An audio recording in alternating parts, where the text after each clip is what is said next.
Friends, ఈరోజు మనం మన వీడియోలో పినోకియో 9th ఎపిసోడ్ని చూద్దాం. ఒకవేళ మీరు ముందు ఎపిసోడ్స్ చూడకపోతే వెంటనే చూడండి, లేకపోతే మీకు ఈ ఎపిసోడ్ అర్థం కాదు. ఇంకా ఎవరైనా నా ఛానల్ని సబ్స్క్రైబ్ చేసుకోకపోతే వెంటనే చేసుకోండి, లేకపోతే మీకు నోటిఫికేషన్స్ రావు. ఎపిసోడ్ స్టార్టింగ్లో మనకు టాల్బో వల్ల అన్నయ్యకి చాలా గాయాలయ్యి ఉంటాయి. అప్పుడు అక్కడికి ఆ పోలీసులు వచ్చి తనని తీసుకొని వెళ్ళిపోతారు. దీన్నంతా కూడా అక్కడున్న కెమెరామ్యాన్ రికార్డ్ చేస్తూ ఉంటాడు. అయితే టోయిన్హా వల్ల హెడ్కి కాల్ వస్తుంది. అప్పుడు తను చెప్తుంది, ఇక్కడ పెద్ద న్యూస్ దొరికింది మాకు ఎక్స్క్లూజివ్గా, ఇక్కడ ఒక యాక్సిడెంట్ అయ్యిందని. అయితే అప్పుడు అతను కెప్టెన్కి ఫోన్ చేసి చెప్తాడు, సార్ మనకు చాలా పెద్ద న్యూస్ దొరికింది అని. అప్పుడు ఆ కెప్టెన్, మీరు అన్ని సిద్ధం చేయండి, మనం వెంటనే దీన్ని టెలికాస్ట్ చేయాలని వాళ్ళకి చెప్తూ ఉంటాడు. కెమెరామ్యాన్ బంజోని రిపోర్టింగ్ ఇవ్వమని చెప్పి టోయిన్హాను ఆ టాల్బో వల్ల అన్నయ్యతో పాటు పంపిస్తాడు. నెక్స్ట్ వీళ్ళ ఆఫీస్లో చర్చ జరుగుతూ ఉంటుంది, మనం ఏ న్యూస్ వేద్దామని. అప్పుడు టోయిన్హా వల్ల అమ్మ, మనం ఈ న్యూసే వేద్దాం, ఎందుకంటే ఒక కామన్ మ్యాన్ యాక్సిడెంట్ నుండి ఒక బాబుని కాపాడాడు, దీన్ని మనం ఖచ్చితంగా ఒక ఎక్స్క్లూజివ్గా ఏర్పాటు చేసి మనం దీన్ని టెలికాస్ట్ చేద్దాం, ఇది ఒక పెద్ద న్యూస్ అవుతుందని తను చెప్తూ ఉంటుంది. అప్పుడు అక్కడ ఉన్న వాళ్ళు కూడా దానికి ఒప్పుకొని సరే అంటారు. ఈ ఛానల్ వాళ్ళు చాలా బిజీగా ఆ రిపోర్ట్ని వాళ్ళ ఛానల్లో వేయడానికి వర్క్ చేస్తూ ఉంటారు. అందరూ చాలా కంగారుగా. తర్వాత టాల్బో పోలీస్ స్టేషన్కి వస్తాడు. అప్పుడు ఆనా అంటుంది, నువ్వు ఎక్కడికి వెళ్ళిపోయావు అని చెప్పి. నేను ఎక్కడికి వెళ్ళలేదని తను చెప్తాడు. అంతలోపే అక్కడికి ఆ యాక్సిడెంట్ అయిన వెహికల్స్ వెళ్తూ ఉంటాయి. అప్పుడు తను అనుకుంటాడు, ఇక్కడ ఏమైనా యాక్సిడెంట్ అయ్యిందా అని. అప్పుడు ఆనా, అవును పద మనకు న్యూస్ దొరుకుతుంది అని వాళ్ళు వెళ్ళి చూస్తారు. అప్పుడు అక్కడ ఉన్నటువంటి వ్యాన్ని చూసి తను చాలా టెన్షన్ అయిపోతాడు, ఎందుకంటే ఆ వ్యాన్ వాళ్ళ అన్నయ్యది కాబట్టి. దాన్ని చూసి షాక్ అయ్యి వెంటనే పోలీసుల దగ్గరికి వెళ్ళి ఉన్నటువంటి పర్సన్కి ఏమైనా అయ్యిందా అని అడుగుతాడు. అదంతా మాకు తెలీదు, తనని హాస్పిటల్లో జాయిన్ చేశారు అని చెప్తాడు. అతను ఏ హాస్పిటల్లో ఉన్నాడని అన్నప్పుడు, ఏమో అది మాకు తెలీదు అని ఆ పోలీస్ ఆన్సర్ చెప్తాడు. టాల్బో అక్కడ నుంచి పరిగెత్తడం స్టార్ట్ చేస్తాడు. నెక్స్ట్ టోయిన్హా మరియు వాళ్ళ అన్నయ్య దగ్గర ఉంటుంది. తను రికార్డ్ చేస్తూ ఉంటుంది తనని.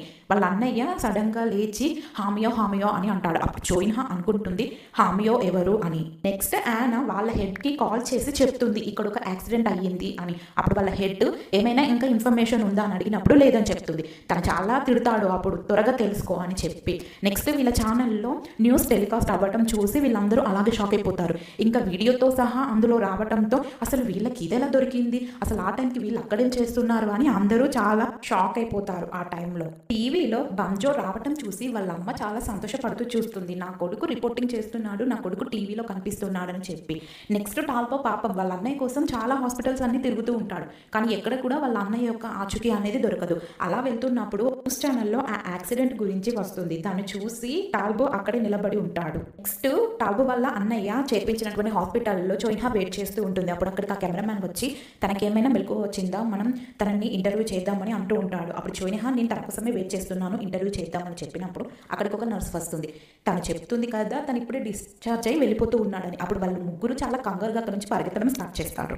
వీళ్ళు తనని వెనక నుంచి పిలుచుకుంటూ వెళ్ళి, మీరు మాకు ఇంటర్వ్యూ ఇస్తారా అని అడుగుతూ ఉంటారు. అప్పుడు టోయిన్హా అంటుంది కదా, నేను ఒక న్యూస్ రిపోర్టర్ని, ప్లీజ్ నాకు ఇంటర్వ్యూ ఇవ్వండి, ఒకవేళ మీకు బాగోలేకపోతే నేను మీ దగ్గర తర్వాత ఇంటర్వ్యూ తీసుకుంటానని చెప్తుంది. అప్పుడు వాళ్ళ అన్నయ్య అంటాడు కదా, పర్వాలేదు నాకు ఇప్పుడు బాగానే ఉంది, నేను మీకు ఇంటర్వ్యూ ఇస్తానని చెప్తాడు. నెక్స్ట్ టాల్బో వాళ్ళ అన్నయ్య ఉన్నటువంటి హాస్పిటల్కి వచ్చి వెతుకుతూ ఉంటాడు. అక్కడ ఉన్న నర్సును అడిగినప్పుడు ఆయన ఇక్కడే ఉన్నారు, ఇక్కడ ఎక్కడో ఇంటర్వ్యూ ఇస్తున్నారని తను చెప్తుంది. అయితే టాల్బో అక్కడికి వెళ్తాడు. తర్వాత టోయిన్హా అతన్ని ఇంటర్వ్యూ చేస్తూ ఉంటుంది. తను అడుగుతుంది, మీరు ఆ చీఫ్ కొడుకేనా, హామియో ఎవరు అని అడుగుతుంది. హామియో నా తమ్ముడు, ఆ బాబుని చూసినప్పుడు నాకు నా తమ్ముడు గుర్తుకు వచ్చాడని టాల్బో వల్ల అన్నయ్య చెప్తాడు. అప్పుడు టోయిన్హా అంటుంది, మీకు రిపోర్టర్స్ వల్ల అన్యాయం జరిగిందని నాకు తెలుసు, నేను కూడా దానికి చాలా సిగ్గుపడుతున్నానని చెప్తుంది. అవును, అందులో ఉన్నటువంటి ఒకరి ఫేస్ మాత్రం నాకు బాగా గుర్తుంది, తన గొంతు, తనని నేను ఎప్పటికీ మర్చిపోలేను అని చెప్తాడు.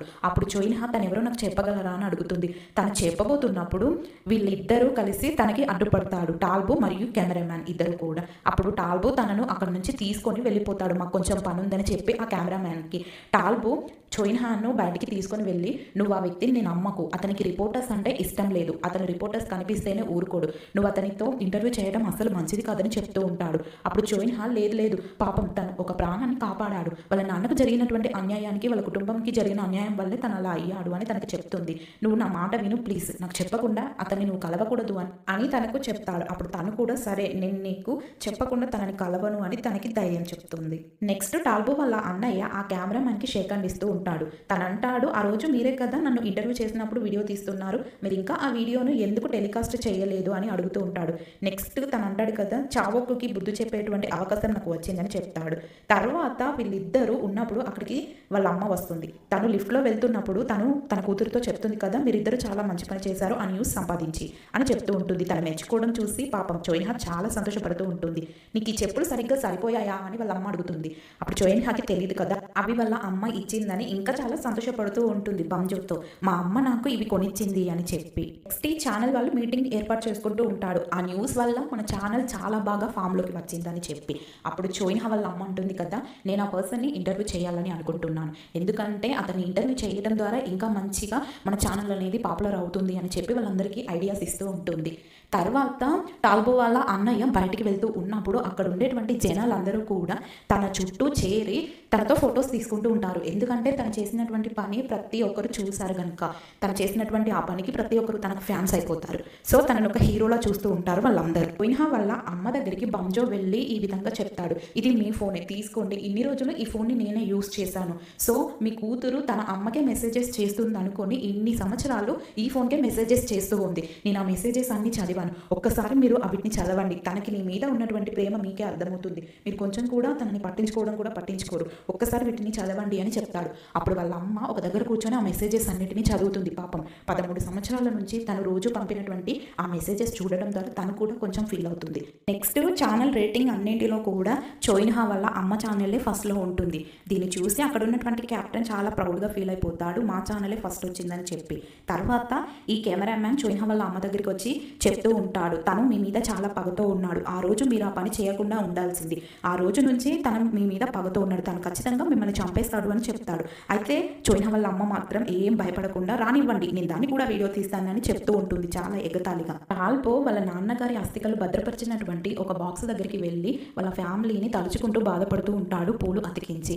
అయితే అంతలోపే అక్కడికి వాళ్ళ అన్నయ్య వస్తాడు. వాళ్ళ అన్నయ్యను చూసి తను భయపడుతూ ఉంటాడు. అప్పుడు వాళ్ళ అన్నయ్య, నీలాంటి వాళ్లకు ఇక్కడ అస్సలు చోటు లేదని చెప్పి తను అతికించిన పూలను తీసేసి డస్ట్బిన్లో పరేసి వెళ్తూ ఉంటాడు. ఇప్పుడు టాల్బో వాళ్ళ అన్నయ్యను ఆపి, నువ్వెందుకు ఇన్ని హత్యలు చేసావు, అవన్నీ హత్యలు నువ్వే చేసావని నాకు తెలుసు, నిజం ఒప్పుకో అని చెప్తాడు. అప్పుడు వాళ్ళ అన్నయ్య, అవును నేనే చేశాను, ఇప్పుడు ఏం చేస్తావు, ఇప్పుడు నువ్వు నన్ను ఏమి చేయలేవు, ఎందుకంటే నీ దగ్గర ఆధారాలు లేవని చెప్పి వాళ్ళ అన్నయ్య వార్నింగ్ ఇస్తూ ఉంటాడు. అయితే తను టాల్బో చేతిలో ఉన్నటువంటి ఆ ఫోన్ని తీసుకొని, ఇందుకే మీరంటే నాకు అస్సలు నచ్చదు, ఇప్పుడు నేను మాట్లాడేదాన్ని కూడా రిపోర్టింగ్గా రికార్డ్ చేస్తున్నావని చెప్పి ఆ ఫోన్ని తీసుకొని వెళ్ళి అక్కడ ఉన్నటువంటి ఆ మంటలో వేసేస్తాడు వాళ్ళ అన్నయ్య. టాల్బో చాలా ఆలోచిస్తూ ఉంటాడు. అప్పుడు వాళ్ళ కెప్టెన్ తనకి ఫోన్ చేసి, నువ్వెందుకు నీ ఫోన్ లిఫ్ట్ చేయట్లేదని అడుగుతూ ఉంటాడు. అప్పుడు తను అంటాడు, నా ఫోన్ లేదు, పోయింది అని చెప్పి. ఆయన ఆ పేపర్ చదువుతున్నప్పుడు అందులో వీళ్ళ అన్నయ్య పేరు రావటం చూసి, ఇది ఎక్కడో నేను చూసానే అని ఆ రోజు కెప్టెన్ ఇచ్చినటువంటి ఆ నెంబర్ని గుర్తు చేసుకుంటూ ఉంటుంది. ఇక్కడ సూ కూడా ఈ పేరు ఎక్కడో విన్నానే అనుకుంటూ తను ఇంతవరకు ఇన్వెస్టిగేషన్ చేసినటువంటి ఆ కేసుని తలుచుకుంటూ ఉంటాడు. చోయిన్హా అలా వెళ్తున్నప్పుడు ఆ కెమెరామ్యాన్ తనని పిలుస్తాడు, నీకు ఒకటి చెప్పాలి అని చెప్పి. అయితే తను తీసుకువెళ్ళి ఒక వీడియోను తనకు చూపిస్తూ ఉంటాడు. ఆ వీడియో ఏదో కాదు, 13 సంవత్సరాల క్రితం టాల్బో వాళ్ళ అన్నయ్యని వీళ్ళమ్మ చేసినటువంటి ఇంటర్వ్యూ. అందులో వీళ్ళ అన్నయ్య చాలా ఎమోషనల్గా వాళ్ళ నాన్న గురించి చెప్తూ ఉంటాడు. మా నాన్నకి ఈ ట్రాఫీ వచ్చింది దేనికంటే చాలా మందిని ప్రాణాలతో రక్షించినందుకు. మా నాన్న అసలు ఏ తప్పు చేయలేదు, మా నాన్నను కావాలనే ఇందులో ఇరికిస్తున్నారు, ఇందులో మా నాన్న తప్పేది లేదని చాలా ఏడ్చుకుంటూ చెప్తాడు. అయితే వాళ్ళు బయటికి వచ్చినప్పుడు ఇంటర్వ్యూ ముగిసిన తర్వాత వాళ్ళ అమ్మ చెప్తుంది కదా, తను ఏడ్చింది కాకుండా తను మనల్ని తిట్టినటువంటి దాన్ని మనం టెలికాస్ట్ చేద్దాం, అవన్నీ కట్ చేసి మీరు వేరేలాగా వేయండి అని చెప్తూ ఉంటుంది ఆ కెమెరామ్యాన్కి. అప్పుడు అతను అంటాడు కదా, ఇదంతా చాలా తప్పు, పాపం చిన్నపిల్లాడు అంటాడు. అయినా కూడా వాళ్ళ అమ్మ అస్సలు వినదు. దీన్ని చూసి అక్కడే వాళ్ళ అన్నయ్య ఉంటాడు కాబట్టి తనని వచ్చి కొట్టడానికి వెళ్తూ ఉంటాడు. అప్పుడు కెమెరామ్యాన్ ఆపుతాడు. అయితే వీళ్ళమ్మ వాళ్ళ అన్నయ్యను పాపం పోలీస్ స్టేషన్కి పంపిస్తుంది ఆ రోజు. ఇదంతా కూడా ఆ కెమెరామ్యాన్ చోయిన్హాకి చెప్తూ ఉంటాడు. తెల్లవారాక తనని వదిలేశారు, అప్పటికే వాళ్ళ అమ్మ తమ్ముడు చనిపోయారు, తను వాళ్ళను రక్షించుకోలేకపోయాడు. ఆ కోపంతోనే మీ అమ్మ మీదకి తిరగబడి నేను చంపేస్తా అని బెదిరించాడు. మీ అమ్మ అంటే ఇప్పటికీ తనకి చాలా కోపం ఉంది, ఇదంతా మీ అమ్మే చేసిందని అనుకుంటున్నాడని చోయిన్హాకి ఆ కెమెరామ్యాన్ మొత్తం చెప్పేస్తాడు. అప్పుడు వాళ్ళ అమ్మ మీద తనకి చాలా కోపం వచ్చి తను వేసుకున్నటువంటి షూస్ని అలాగే చూసి వాటిని తీసుకువెళ్ళి డస్ట్బిన్లో వేసి, మా అమ్మ ఇంత ఘోరమైన మనిషి అని నాకు అస్సలు తెలియదని చాలా ఏడుస్తూ ఉంటుంది. తను ఆ వీడియో వైపుకి తిరిగినప్పుడు అక్కడ ఒక షూ కనిపిస్తుంది. అప్పుడు కెమెరామ్యాన్ అడుగుతుంది, ఆ షూ ఎవరిది అని. అది చనిపోయిన వాళ్ళ తమ్ముడిది, అది అక్కడ దొరికింది కానీ వాళ్ళ శవాలు ఏవి దొరకలేదని తను చెప్తాడు. అప్పుడు చోయిన్హాకి ఏదో గుర్తొచ్చినట్టుగా అయ్యి ఆఫీస్ నుంచి త్వరగా పరిగెత్తడం స్టార్ట్ చేస్తుంది. అయితే తను నేరుగా వాళ్ళ ఇంటికి వెళ్తుంది. వెళ్ళి అక్కడ షూస్ని చెక్ చేస్తూ ఉంటుంది. అదే టైంలో అక్కడ ఒక షూ ఉంటుంది, అది సేమ్ ఆ వీడియోలో కనిపించినటువంటి ఇంకొక షూ లాగే ఉంటుంది. వాళ్ళ తాతయ్య దగ్గరికి వెళ్ళి తాతయ్య ఇది ఎవరిది అని అడుగుతుంది. అప్పుడు ఇది టాల్బుది అని తను చెప్తాడు. అప్పుడు తనకి గుర్తొస్తూ ఉంటుంది చిన్నప్పటి నుంచి టాల్బు అసలు తనతో ఎందుకు అలా ప్రవర్తించాడు, తనని ఎందుకు అలా చూస్తున్నాడు, తనంటే శత్రువుగా ఎందుకు తనతో బిహేవ్ చేస్తున్నాడని మొత్తం తను గుర్తు చేసుకుంటూ ఉంటుంది. అప్పుడు వాళ్ళ తాతయ్య చెప్తాడు టాల్బు పైనే ఉన్నాడని చెప్పి తను త్వరగా పైకి పరిగెత్తడం స్టార్ట్ చేస్తుంది. అక్కడ టాల్బు ఉంటాడు. టాల్బు దగ్గరికి వెళ్ళి పాపం తన కాళ్ళ మీద పడి నన్ను క్షమించు, మా అమ్మ చేసిన దానికి నన్ను క్షమించు, మా అమ్మను క్షమించు అని పాపం చాలా ఏడుస్తూ ఉంటుంది చోయిన్హా. ఇక్కడితో ఈ ఎపిసోడ్ కంప్లీట్ అయిపోయింది. నెక్స్ట్ ఎపిసోడ్తో మళ్ళీ కలుద్దాం.